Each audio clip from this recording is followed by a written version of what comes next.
You'll hear two university students planning a computer programming lesson. First, you have some time to look at questions 1 to 4.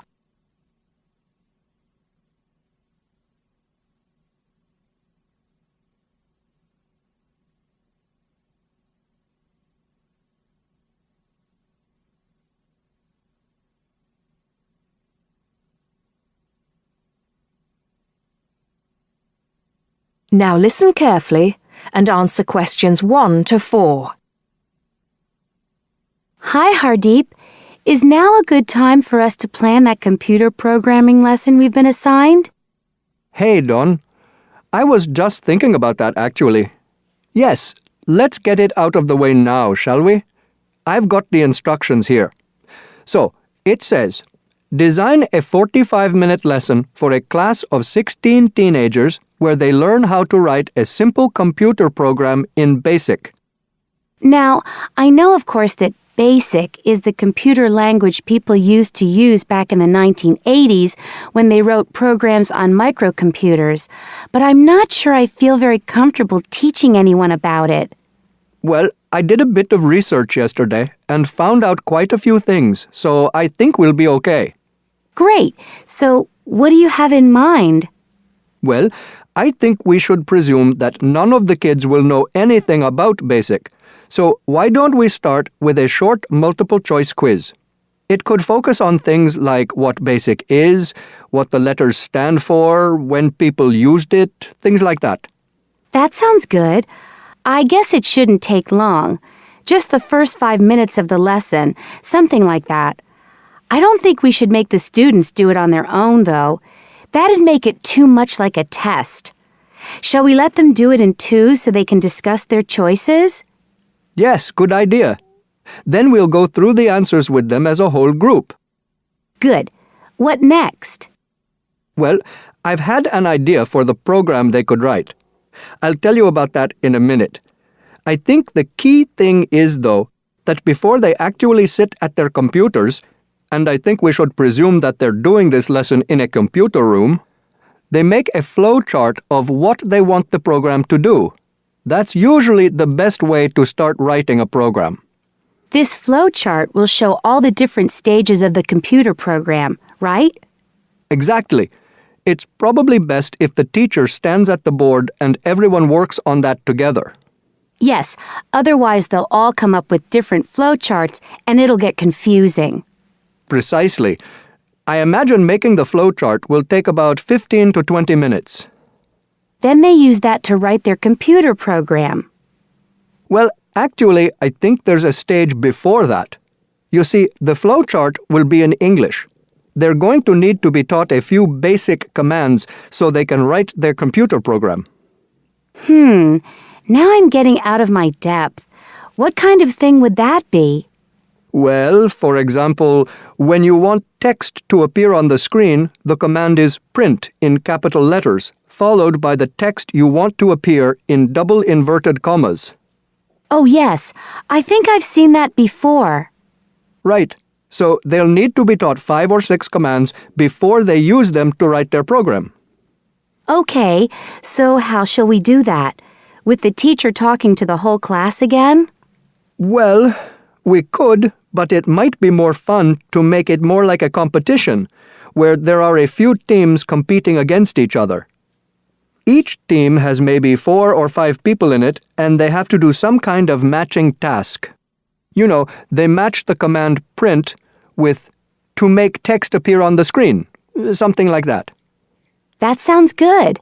Teenagers love competing with each other. Exactly. And then, for the final part of the lesson, they use their flowchart and the commands they've learned to produce the program. Let's presume, shall we, that there are 8 computers in the room, so that's 2 students for each computer. That sounds reasonable. So, tell me more about your idea for the computer program they're going to write. Before you hear the rest of the conversation, you have some time to look at questions 5 to 10.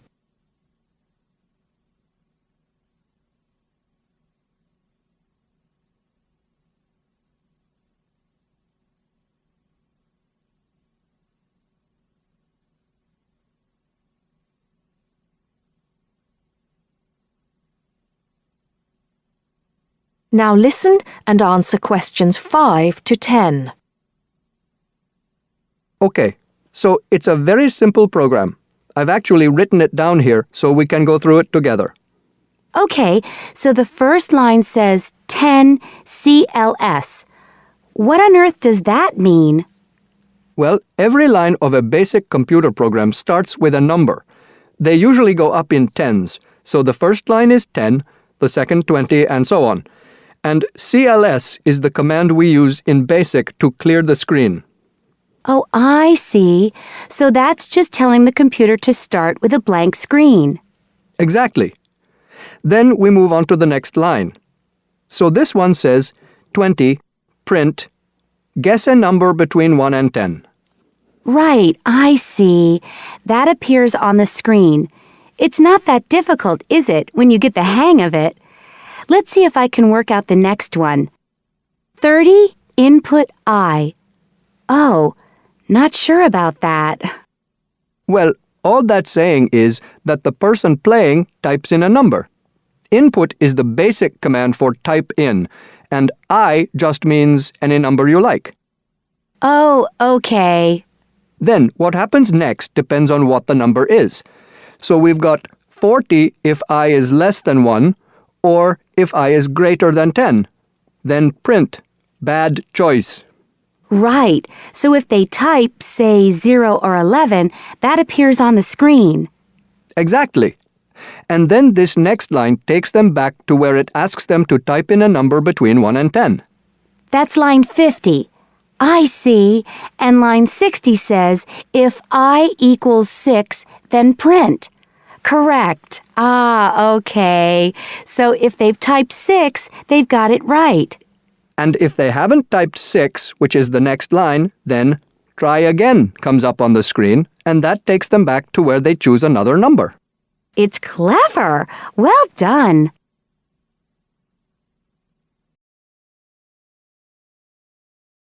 That is the end of part 1. You now have half a minute to check your answers.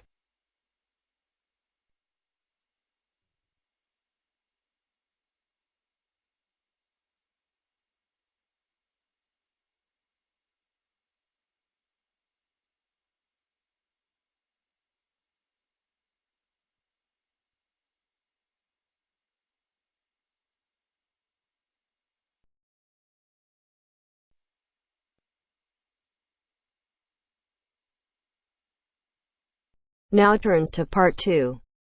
Part 2. You will hear someone talking about travelling around New Zealand. First, you have some time to look at questions 11 to 15.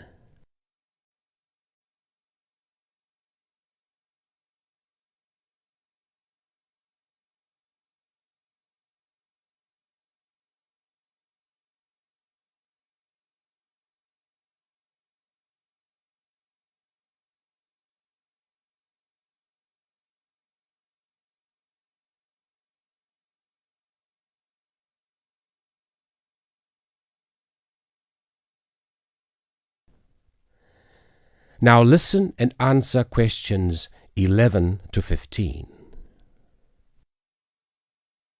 When thinking about beautiful countryside or stunning views, it has long been accepted that Australia and New Zealand have few equals. What is perhaps slightly less well known is what these countries can offer to the avid train enthusiast. Both countries have railways which pass through breathtaking scenery in the utmost of comfort. In New Zealand, you can travel from the country's biggest city, Auckland, to where a third of the population lives, its capital, Wellington, on the longest passenger rail service in the country, the Overlander.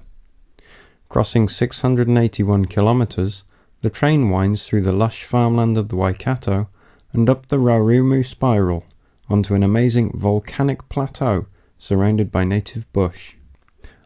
On a clear day, you will be able to see 3 of New Zealand's most famous volcanoes, Mount Ruapehu, Mount Ngauruhoe and Mount Tongariro.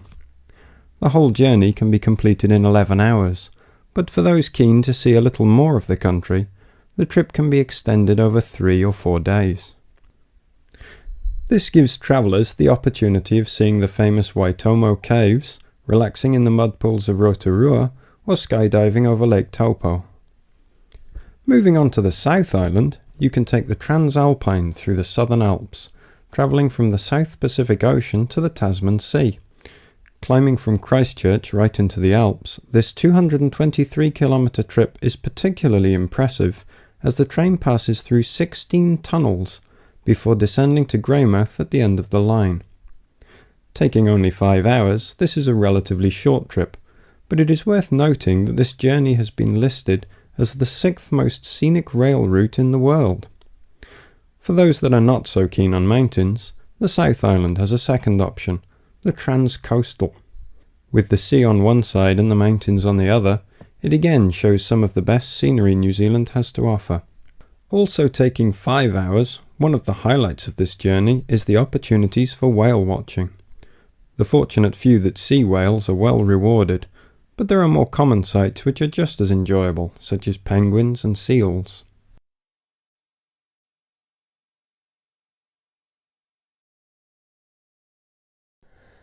Before you hear the rest of the recording, you have some time to look at questions 16 to 20.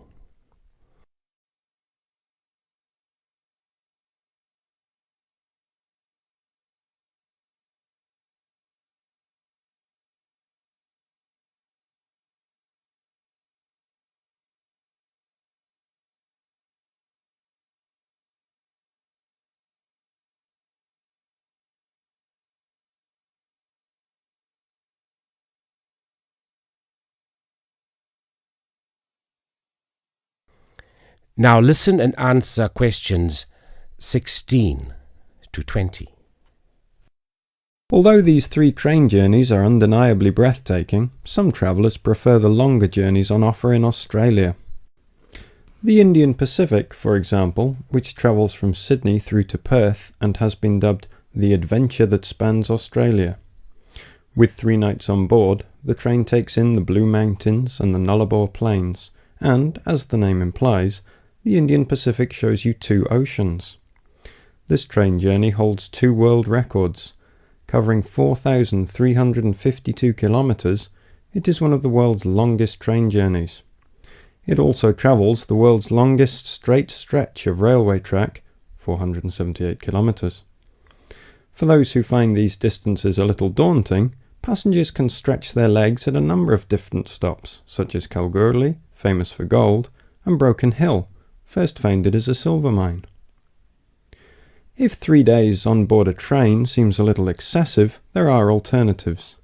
The Garn, for example, which travels from Adelaide in the south to Alice Springs in the centre of the continent, taking 20 hours. Passing through Crystal Brook, Port Augusta and Woomera, this journey gives an indication of what life was like for the earlier settlers as they discovered the country. Along the way, you can also see the Iron Man sculpture, which was constructed by railway workers to commemorate the 1,000,000th concrete sleeper laid during the construction of the line. Finally, just a quick word about the Overland, which runs between Melbourne and Adelaide. As the first train to travel between the capitals of 2 states, it is a historic as well as relaxing way to travel, and is famous for being the oldest long-distance train journey on the continent. With so many memorable journeys to choose from, the only problem you will have is knowing which one to do first. That is the end of part 2. You now have half a minute to check your answers.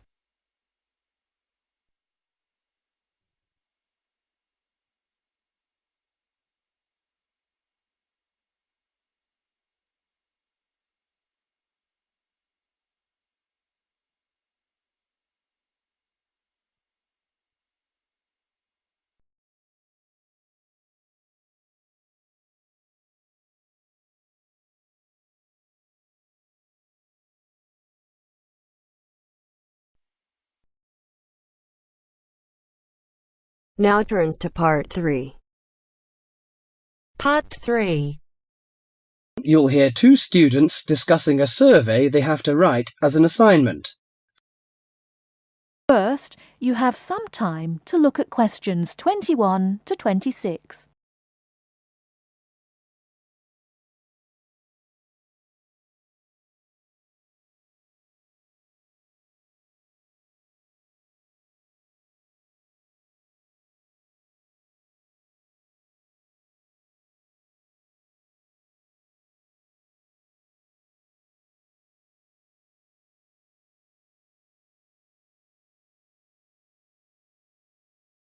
Now listen carefully and answer questions 21 to 26. How is your market research project going, George? Very well, actually, Anna.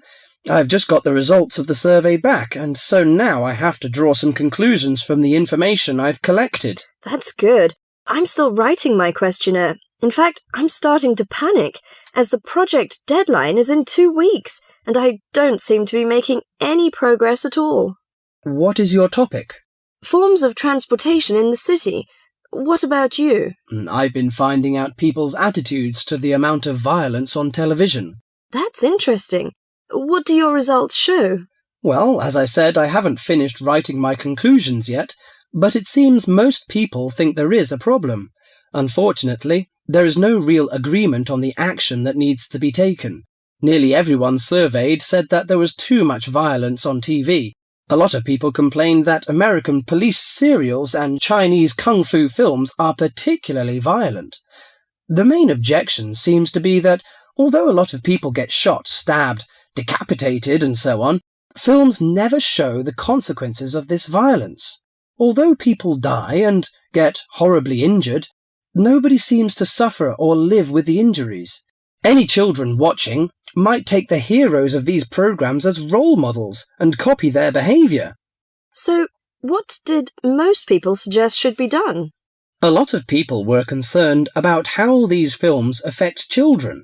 They are particularly worried that children will try to behave like the stars. The survey shows that violent programs should be broadcast after 10 p.m, when most children are already in bed. There is also a significant minority of people who feel that violent films should be banned altogether. Or how did people feel about the violence on news broadcasts? Most of the responses I have looked at have felt that violence on news broadcasts is more acceptable, as it's real. Although it's unpleasant, it is important to keep in touch with reality. Still, many people thought that it would be better to restrict violent scenes to late viewing.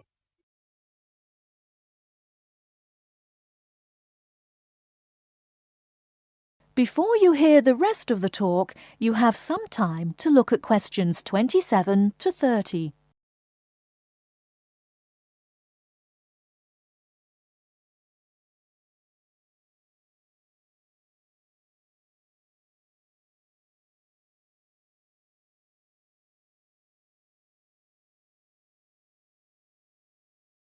Now listen and answer questions 27 to 30. Your survey sounds very good. How many people filled it in? I gave out 120 and I got 70 back. That's a very high rate of return. Who did you give your questionnaires to? I gave a copy to every student in my hall of residence and a few to friends from other colleges. Don't you think that this will influence your results? How do you mean? The people in your hall of residence are all about the same age. They're all students and from similar backgrounds. Therefore, it is likely that they will have similar opinions. Your results represent student opinion, not public opinion. So how are you going to do your research? Well, I'm going to interview my respondents in the shopping mall. What I'll do is ask people if they have 5 minutes to spare to answer a few questions. If they agree, I will ask them some multiple-choice questions and tick off their answers on my sheet. Isn't it very difficult to ask meaningful questions using multiple choice? Yes, it is. The secret to writing a successful survey is to write simple multiple-choice questions that target the information you're looking for. There, it's better to write a lot of short, specific questions than longer general ones. So that's why it is taking you so long to write? Yeah, but I hope I'll be ready to start interviewing at the weekend. That is the end of part 3. You now have half a minute to check your answers.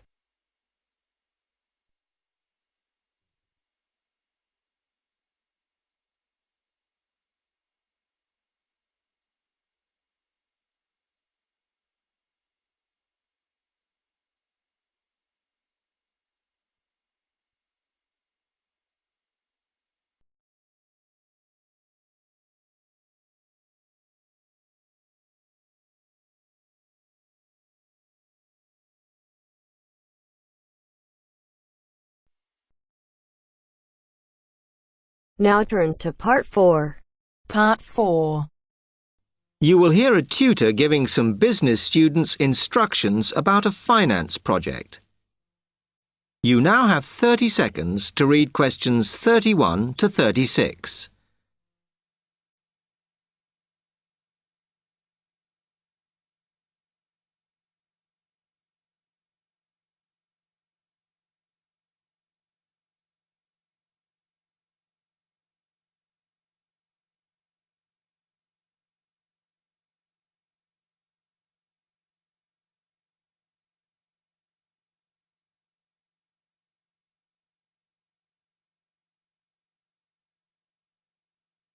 Okay, can you quieten down, please? Now, today I'm going to talk to you about your assignment. We've been studying the effects of the exchange rate, so I'm going to give you a project to do on this. Right, can you make some notes while I'm talking? The first thing that I'd like you to do in order to prepare this is to select where you're interested in. I mean, which country, and therefore which currency you're going to be operating in. Okay, now the purpose of the project is to make money, and I'm hoping some of you will make a significant amount. So, I want you to suppose that you have £100 that you will have to invest purely in the rises and falls of the exchange system. In other words, you'll be trying to predict rates. This is a project that you'll be doing together, but before you work together, you'll have to go off and research what you need to know about the economy of that country and how well it's doing or is expected to do in the near future. You could all make up a little information sheet with your notes on, clearly legible, because then I want you to get together, we can do that next week, and to go round and read about each other's countries. When you see how well or badly each country is doing, I want you to decide what your exchange rate is going to be against all the other currencies. After that is all sorted, what you're going to do is go round the other students and attempt to sell your money to the others.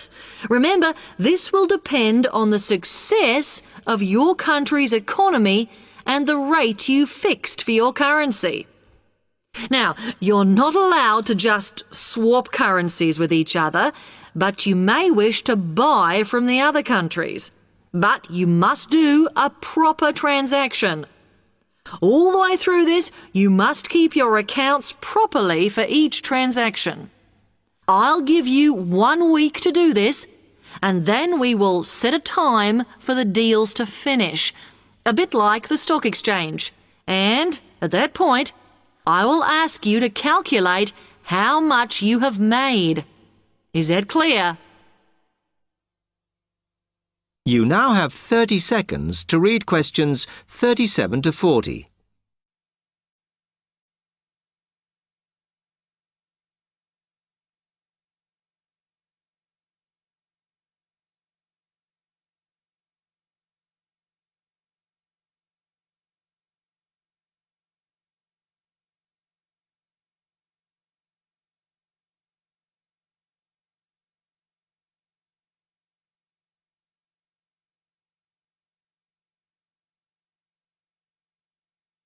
Okay, now before you begin that, there are a few things I want you to read up on to prepare.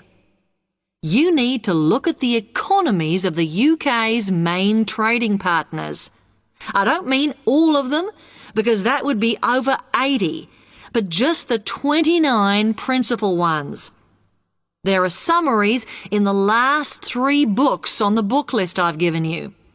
And so that you can practice applying the criteria on assessment I gave you, I'd then like you to focus just on one sector across all the countries. The most common one across every country is farming. But as much agricultural produce is for domestic consumption, I'd like you to look at manufacturing.